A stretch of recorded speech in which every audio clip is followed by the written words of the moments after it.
So, ladies and gentlemen, could I have your attention for just a moment, and then you can get back to the meal? I'd like to introduce our keynote speaker for lunch today, Brigadier General Brian Bruckbauer. The General is the Director of the Expeditionary Support Air Force Installation and Mission Support Center, Joint Base San Antonio, Lackland, Texas. He leads a team that is responsible for delivering worldwide expeditionary installation and mission support, which is INMS, capabilities to customers at the headquarters, major command, and installation levels.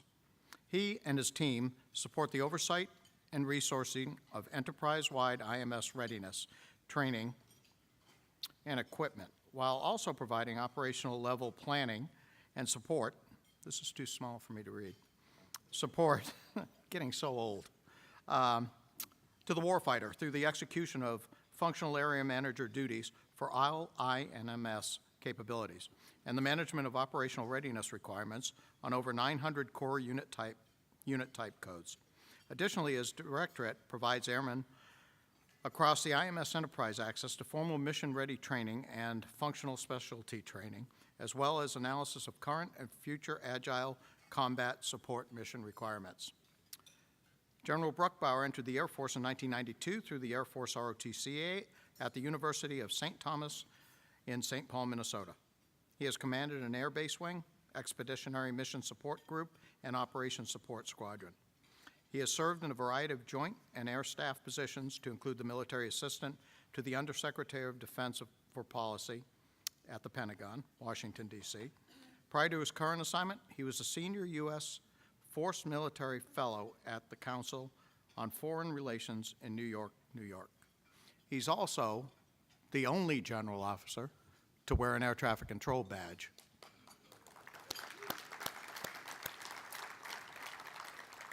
The general has an undergraduate degree, 3 master's degrees, and we don't have time for me to read all his awards and commendations. So I welcome General Bruckbauer.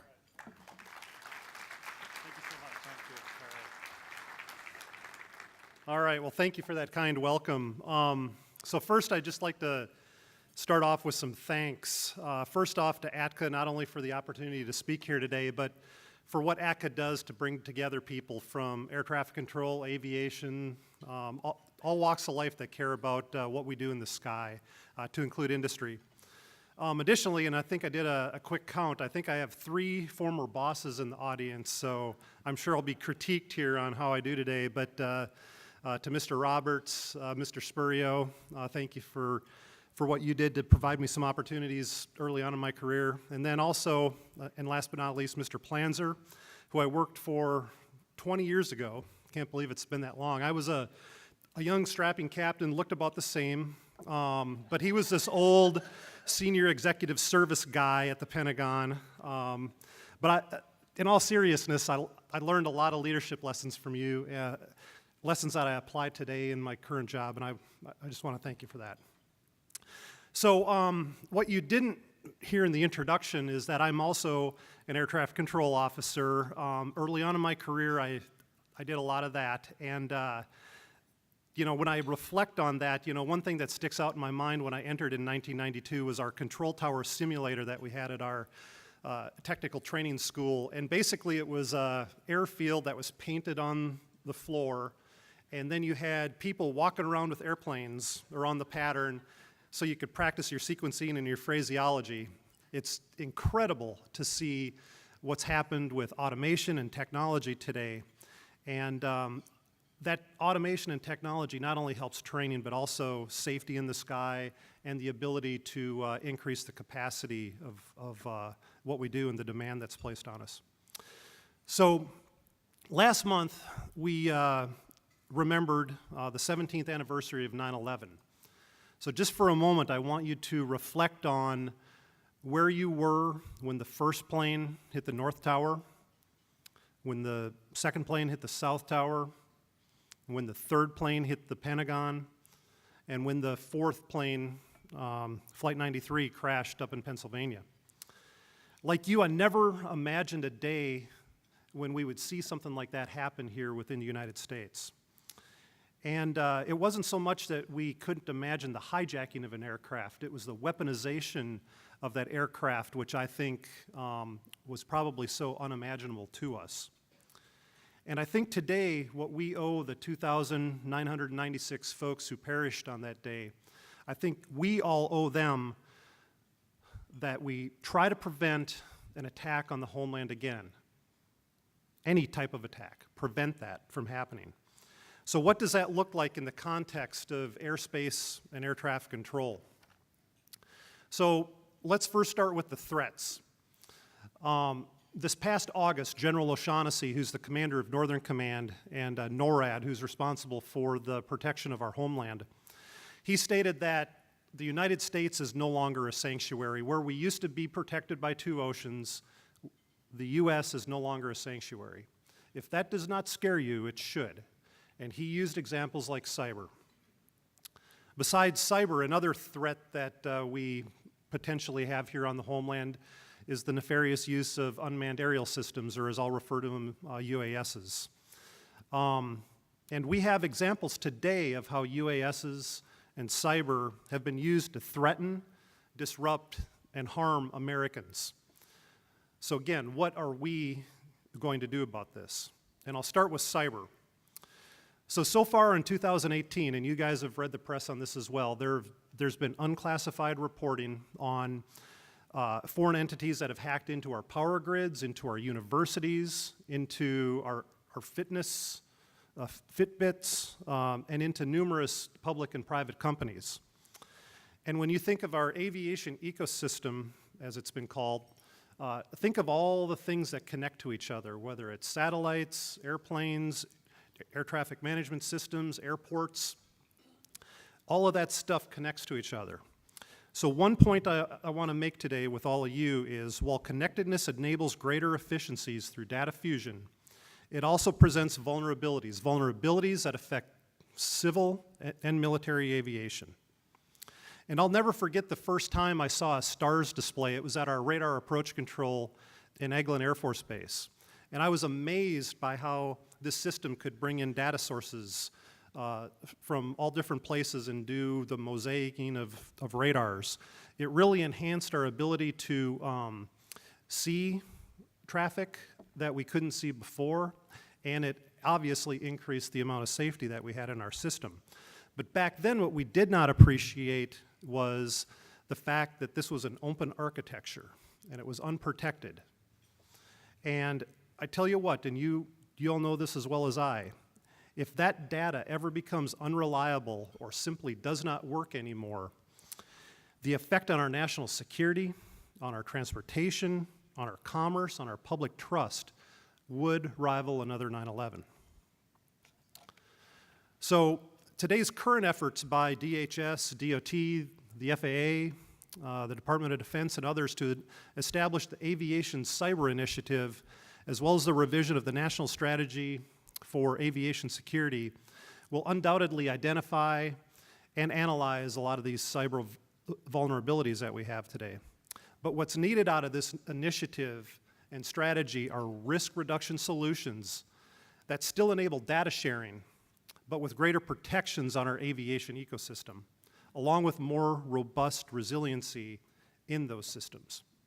So what am I suggesting here? This includes everything from more robust firewalls and intrusion prevention tools to multi-factor authentications to enhanced encryption tools. And this doesn't just involve government, this includes industry as well.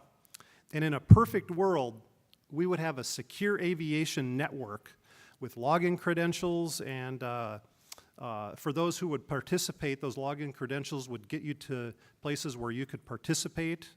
And if you weren't cleared for certain areas, there would be then those protections in place that could identify that.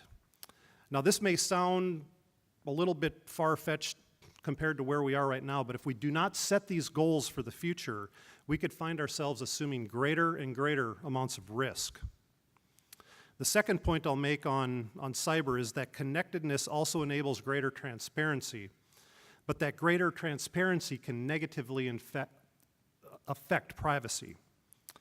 So just a quick show of hands from all of you. How many of you have either seen or used the Flight Radar 24 app?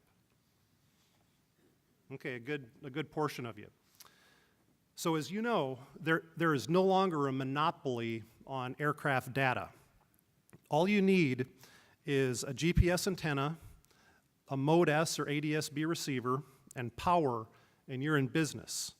And then when you connect to the internet and then the Flight Radar 24 app, you're hooked into that network and you can see aircraft on your app. And that's using something called multilateration to be able to display that aircraft. So here's the issue. The military and other folks across the interagency are concerned about this privacy. And it's not just us, it's also business as well. And from a DoD or law enforcement perspective, there are missions, as you could probably appreciate, that we just do not want third parties to see. So clearly there are some legal and policy considerations here, but from an aviation ecosystem perspective, there's a shared responsibility between government, industry, and users to solve these challenges. Now, what the Air Force is working on right now is a memorandum of agreement with the FAA to not broadcast our aircraft data for certain missions, and there are others across the interagency who are doing the same right now as well. Plus, we're anxiously following some possible rulemaking changes that allow national defense and law enforcement sensitive missions to not broadcast ADS-B information. But this alone does not solve the greater privacy concern. The same parties who are looking into cyber solutions also need to address the data privacy concerns and enable some sort of a structured data sharing arrangement and protections within the same architecture that we're using. All right, so enough on cyber, so I'll move to UASs next. So here's the third point I'd like to make with you today. So just like airliners, UASs are almost always used for peaceful and productive purposes. And it's that rare and unexpected moment like 9/11 when they might be used for something other than their intended purpose and to do harm to folks within the United States. So bear with me while I read something that was published in the Washington Post in February of 2017, and some of you may have read this as well. And they reported on an incident that occurred in Mosul in Iraq in January of 2017. And here's how the article starts. Late last month, a pair of Islamic State fighters in desert camouflage climbed to the top of a river bluff in northern Iraq to demonstrate an important new weapon, a small drone about 6 feet wide, with swept wings and a small bomb tucked underneath its fuselage. The two men launched the slender machine and took videos from a second, smaller drone that shadowed its movements. The aircraft glided over the besieged city of Mosul, swooped close to an Iraqi army outpost, and dropped its bomb. Scattering Iraqi troops with a small blast that left one figure sprawled on the ground, apparently dead or wounded. The incident was among dozens in recent weeks in a rapidly accelerating campaign of armed drone strikes by the Islamic State of northern Iraq. The terrorist group last month formally announced the establishment of the new unmanned aircraft of the Mujahideen unit, a fleet of modified drones equipped with bombs, and claimed its drones had killed or wounded 39 Iraqi soldiers in a single week. So that's over Iraq. What about here in the United States? Could this happen over an Air Force base, or a nuclear facility, or a power substation, or a football stadium? The answer is yes, it absolutely could. And although the FAA and various laws restrict UASs from flying over many of these areas, somebody could do this, and the probability of that person getting caught is very, very low. And it's just not the dropping of a bomb that concerns us, it's also the surveillance of our activities as well. Whether it's military bases or sensitive military operations, law enforcement operations, or to surveil other important pieces of our critical infrastructure, that is a very, very real concern. So for these reasons, UAS identification and countermeasures need to be something that we all care about and all work together on to find a workable solution. And I can tell you that DoD and DHS are working on a variety of active and passive defenses right now. But again, a greater aviation ecosystem solution is still needed. And as I mentioned before, this is not just the responsibility of government. This is industry and the private users as well that need to come together to come up with a set of governance and tools to be able to preserve peaceful UAS operations while protecting against those operations that could do any of our people or critical infrastructure harm. And I will tell you, the proliferation of UASs is really impressive. The FAA, in its FAA aerospace forecast, expects that hobbyist numbers will rise from over just 1 million right now to over 2.4 million in the year 2022. And the commercial numbers are going to increase from just over 100,000 to over 450,000 by the year 2022. So, fourth point I'll make with you is that these impressive increases in UAS numbers and operations will present challenges to our national airspace system, and I know you know that. But it's not only from a protection standpoint, but it also comes to the integration and the safety of our skies as well. So one thing to keep in mind, and I was having a good conversation about this with somebody, remember that these UAS operators, many of them are not traditional airspace users as we think of them. They're not pilots as we think of pilots. They're not steeped in air traffic control knowledge. They may know nothing about those things. They buy it in a store and they register it and they fly it. So we need to think about that as we work with them to integrate them and to integrate them safely. And I think the FAA is off to a great start with its UAS traffic management concept of operations. And along with the efforts of people like New Air, the New Air Alliance, they're working on ways to create safe systems in our skies to be able to integrate UASs into that. And what's really interesting is to see all the new ways that UASs are being used. Everything from package deliveries, some things that we're testing in the Air Force right now is environmental mapping. There's agricultural mapping as well, and UAS is used for public safety. But I'm sure this is just the beginning and that we're going to see all sorts of new uses in the future. And from an Air Force perspective, we not only want to protect our air bases and our special use airspace where we conduct our training and our missions, but just like you, we do not want UASs flying over Reagan National Airport and impacting our travel there or making that unsafe. And some other things to think about from an Air Force perspective, you know, our priorities are the safety of our pilots and our aircraft, but I want to make sure you realize this quickly gets into a national security and a readiness discussion if UASs are impacting our military training routes, our military operating areas, or restricted areas. So that is definitely on the forefront of what we're thinking of with UASs right now.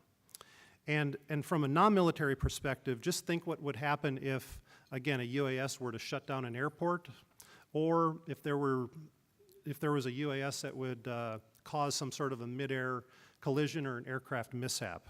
That would be a bad day for us.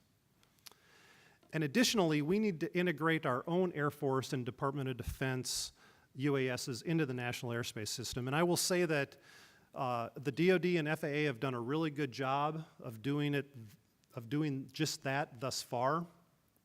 But with the influx of UASs, the integration becomes more and more challenging.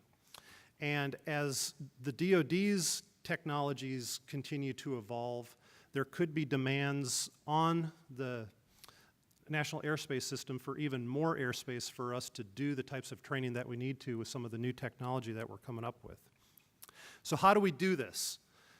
Well, I think continued dialogue about the requirements is a must, but admiring the problem is not enough.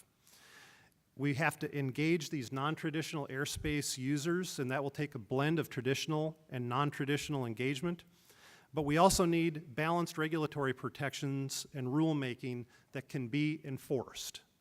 And there's a lot of new ideas when it comes to automation and machine-to-machine learning and artificial intelligence. But we just need to agree that our architecture and data sources need to support the range of challenges that I presented here today. The one thing that I'll end with is space. And I'll only spend a minute on this, but I think it's important to bring this up, especially with the growing demand the commercial space launch and recovery businesses are beginning to have on our national airspace system. And I think it's going to be really interesting to see where companies like SpaceX and Blue Origin and others take the future of space, whether it's affordable governmental and business applications or space travel. I think we've only seen the beginning of what's going to happen there. But as the numbers of spaceports and commercial launch facilities increase, so too does the complexity and the demand on our already busy national airspace system. So from an Air Force and a DoD perspective, just like UASs, we need to properly integrate space operations in such a way that balances all of these different interests, whether it's business, national security, leisure and travel, whatever the case may be. And we do applaud the FAA's commercial space integration team and aviation rulemaking efforts thus far. And we do think there are some very workable solutions in the future. All right, so my goal today was to just convey to you some of the things that are on our mind with regard to cyber, to UASs, and to space. And again, these challenges are not simply the Air Force's or the Department of Defense's.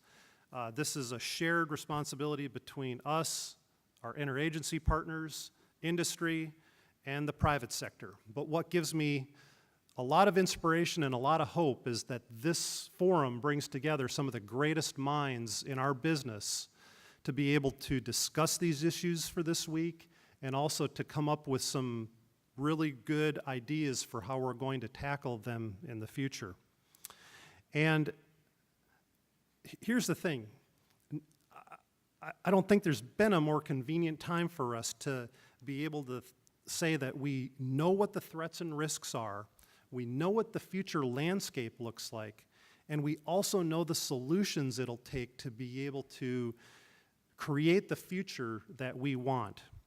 So it's on each and every one of us to be able to work together to be able to come up with these solutions and actually implement them so that the future of our aviation ecosystem is safe, not only for the Department of Defense and our interagency partners and for the business folks out there, but for every American to be able to enjoy the thrill of flight. So with that, thank you very much for your time, and thank you to ATCA for allowing me to speak to you today. Thanks.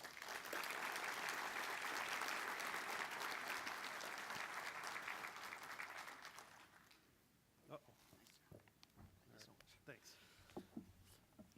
General, thank you so much for spending the time with us. We greatly appreciate it. Thankfully for folks like you, our land, our country is in great, good future shape. And does it look good that we have an air traffic controller with a general badge on? How awesome is that? So please help me in thanking Brian Bruckbauer again. Thank you. So, all right. This afternoon, we're going to hit our track sessions. Before that, if you have not seen Mindy yet down in the information booth for the dinner tickets for celebrating our good friend Linda Daschle, please go see her so you have a seat because we will be sold out for Tuesday night. So on that note, we'll be back here at 4 o'clock. At 1:30, we will be over in the track session. So talk to you then.